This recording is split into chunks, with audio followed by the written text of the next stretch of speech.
ایک وقت کی بات ہے، دور ایک شہر میں ایک دولت مند شخص اپنی تینوں بیٹیوں کے ساتھ رہتا تھا۔ تینوں میں سب سے چھوٹی بیٹی بے حد خوبصورت تھی، اس لیے سبھی اسے بیوٹی کہہ کر بلاتے تھے۔ وہ بہت اچھی اور مددگار تھی۔ اس کی بڑی بہنیں نہ تو اچھی تھی اور نہ ہی مددگار۔ سچ تو یہ ہے کہ وہ دونوں بیوٹی سے بالکل الگ، خود غرض اور گھمنڈی تھی۔ ایک دن ان کے والد بڑے افسردہ دل سے گھر آئے۔ جب لڑکیوں نے والد سے ان کی اداسی کی وجہ پوچھی تو انہوں نے کہا، اب ہم غریب ہو چکے ہیں، قسمت نے ہمیں علیحدہ چھوڑ دیا۔ اب ہمیں اس عالیشان رہائش کو چھوڑ کر گاؤں کے کسی چھوٹے مکان میں رہنا پڑے گا۔ دونوں بڑی بیٹیاں یہ بات سنتے ہی آپے سے باہر ہو گئیں۔ ہم لوگ دیہات میں جا کر کیسے رہیں گے ابا جان؟ ان دونوں نے کہا، مگر بیوٹی نے کہا، مجھے تو جنگل، کھیت کھلیان اور پھولوں کے بیچ رہنا بے حد پسند ہے۔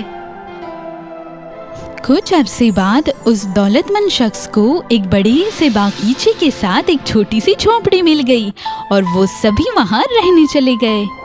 والد صاحب اس باغیچے میں کڑی مشقت کر کے پھل اور سبزیاں اگانے لگے اور انہیں فروخت کر کے آرام سے زندگی بسر کرنے لگے۔ ایک دن تجارت کے سلسلے میں والد صاحب کو دور گاؤں میں جانا پڑا، اس لیے انہوں نے تینوں بیٹیوں کو پاس بلا کر کہا کہ وہ اگلے دن ہی واپس لوٹ آئیں گے۔ اس کے بعد انہوں نے ایک ایک بیٹی سے باری باری ایک بات دریافت کی۔ کیا کوئی ایسا ہدیہ ہے جو میں تمہارے لیے لا سکتا ہوں؟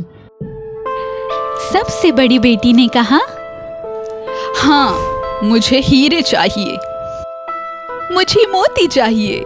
دوسری بیٹی نے کہا، مگر بیوٹی نے کہا، ابا جان، میرے لیے بس سفید گلابوں کا ایک گلدستہ لے آئیے گا۔ اس کے بعد والد صاحب گھوڑے پر سوار ہو کر نکل گئے۔ بیوٹی نے دروازے تک آ کر اپنے والد کو ہاتھ ہلا کر الوداع کہا۔ والد صاحب اپنی تجارت کا کام ختم کر کے گھر لوٹنے لگے۔ کچھ دور آنے کے بعد اندھیرا ہو گیا اور وہ اپنی راہ بھٹک گئے۔ بھٹکتے ہوئے وہ گھنے جنگل میں آ پہنچے۔ اب تو انہیں وہاں سے باہر نکلنے کا کوئی راستہ ہی نہیں سوچ رہا تھا۔ کافی مشقت کے بعد آخر کار انہیں کچھ دوری پر روشنی کی ایک چمک دکھائی دی اور انہوں نے گھوڑا اس اور بڑھا دیا۔ جیسے تیسے وہ روشنی کے قریب پہنچے، وہاں انہیں پیڑوں کے بیچ ایک چوڑا سا راستہ دکھائی دیا۔ گھوڑے پر سوار وہ اس راستے پر چل دیے اور تب تو ان کی خوشی کا ٹھکانہ نہیں رہا جب وہ ایک محل کے قریب آ پہنچے۔ محل کا دروازہ کھلا ہوا تھا مگر وہاں کوئی نہیں دکھائی دے رہا تھا، اس لیے وہ تاجر اندر چلے گئے۔ وہ استقبالیہ کمرے سے داہنی اور کی طرف چلے گئے جہاں ایک بھٹی میں آگ دہک رہی تھی۔ انہوں نے دیکھا میز پر ایک آدمی کا کھانا رکھا ہوا ہے۔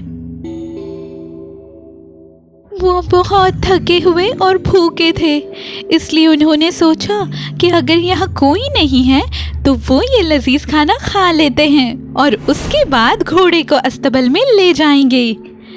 وہ آرام سے کھانا کھانے لگے۔ کھانے کے بعد انہیں نیند آنے لگی اور کمرے کو پار کرنے کے بعد انہیں ایک آرام گاہ دکھائی دی۔ وہ بستر پر لیٹ گئے اور صبح تک گہری نیند میں سوتے رہے۔ جب ان کی نیند کھلی تو ان کے کپڑے ہی غائب تھے مگر ایک نیا کڑھائی کیا ہوا سوٹ کرسی پر رکھا ہوا تھا۔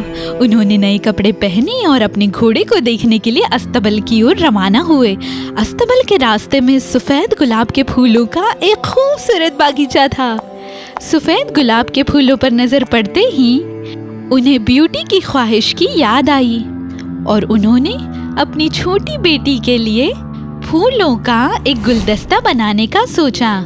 وہ گلاب کے پھولوں کی طرف آگے بڑھے۔ انہوں نے ابھی صرف ایک ہی گلاب توڑا تھا کہ انہیں اپنے پیچھے سے ایک دل دہلانے والی آواز سنائی دی اور پیچھے مڑتے ہی انہوں نے ایک بڑا سا حیوان دیکھا۔ وہ بھیانک حیوان اونچی آواز میں بولا، احسان فراموش انسان، تم نے کس کا کھانا نوش فرمایا؟ کس کی خوابگاہ میں آرام فرمایا؟